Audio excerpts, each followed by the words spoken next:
Let's talk about a word that makes most boardrooms pretty nervous: risk.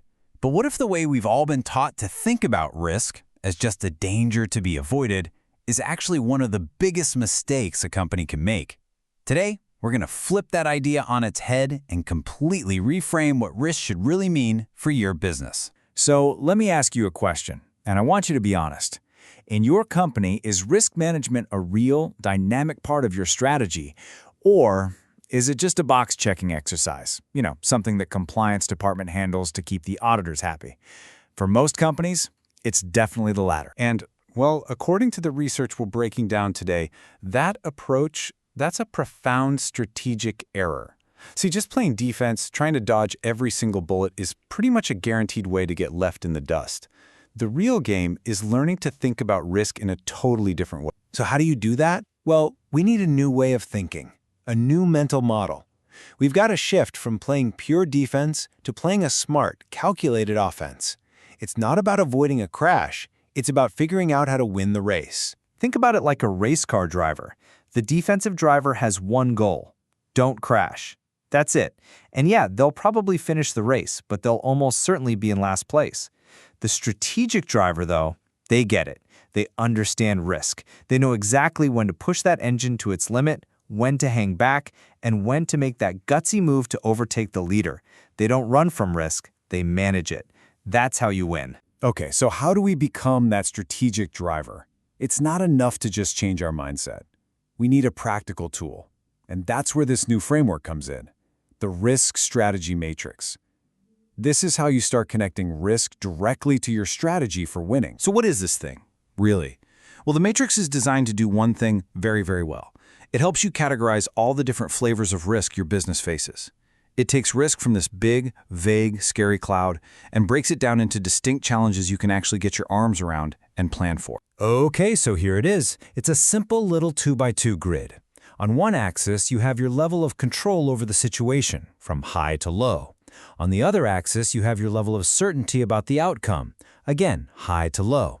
And these two axes create 4 very different quadrants of risk, and each one demands a totally different game plan. Let's start in the first quadrant with defensive risk. These are threats from the outside world that you have pretty low control over. Think new regulations or, a global pandemic.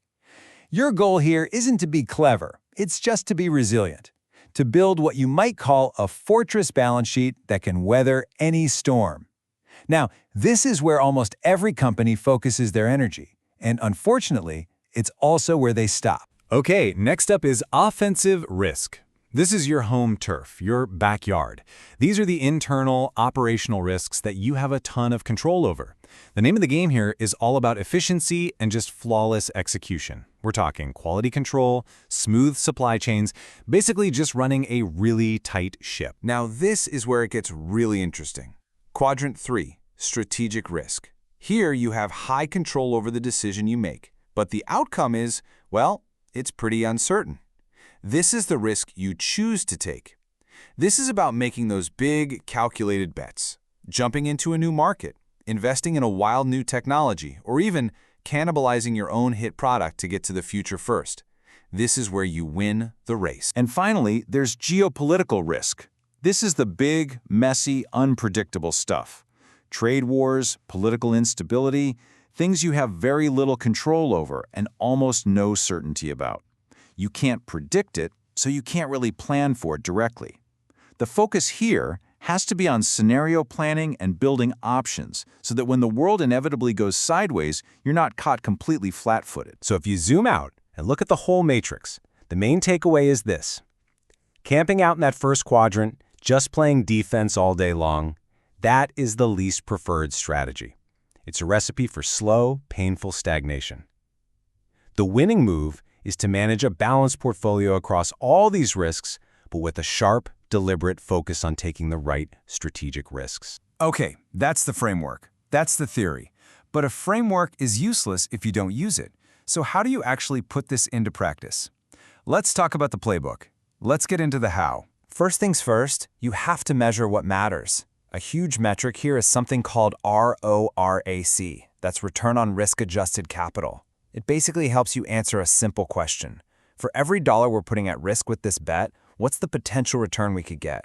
This is how you start to figure out if your big strategic moves are actually worth making. And of course, you have to look at the other side of the coin. You need to model the potential downside. That's where a tool called value at risk, or VAR, comes in handy. It's a statistical measure that helps you answer another tough question. If this big bet goes totally wrong, what's the kind of financial hit we could be looking at? It's all about taking risks, but with your eyes wide open. So what does this look like in the real world? A really powerful way to think about it is the two-speed strategy. Speed 1, you protect and nurture your legacy business, your cash cow, that provides stability and resources. That's your defensive game.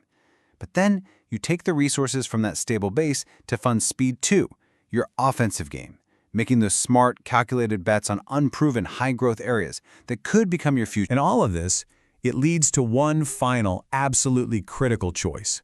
A choice that really separates the companies that thrive for decades from those that fade away. We can call it the cannibal's dilemma. But making this choice is incredibly hard because it's so easy to fall into these common traps right at the finish line. Leaders get stuck in analysis paralysis, waiting for perfect data that's never going to arrive. They ignore those big geopolitical risks until it's way too late. Or, and this is a big one, they confuse a simple failure of execution with having a bad strategy. These are the pitfalls that stop us from making the toughest choices. So what is the answer to the dilemma? What is the one crucial action you have to take? At the very heart of strategic risk-taking, it's this. You must be willing to invest in the new business models that are going to eat your current business for lunch. You have to be willing to become your own disruptor. Because, when it all comes down to it, this one truth is everything. You can have the best team, the most efficient operations in the world, but a perfectly executed bad strategy is still a bad strategy. Perfect execution just gets you to the bottom of the cliff a little bit faster.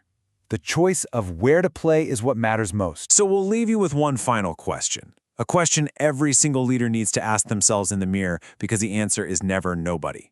If you don't take the strategic risk to disrupt your own business, who will? Thanks for watching.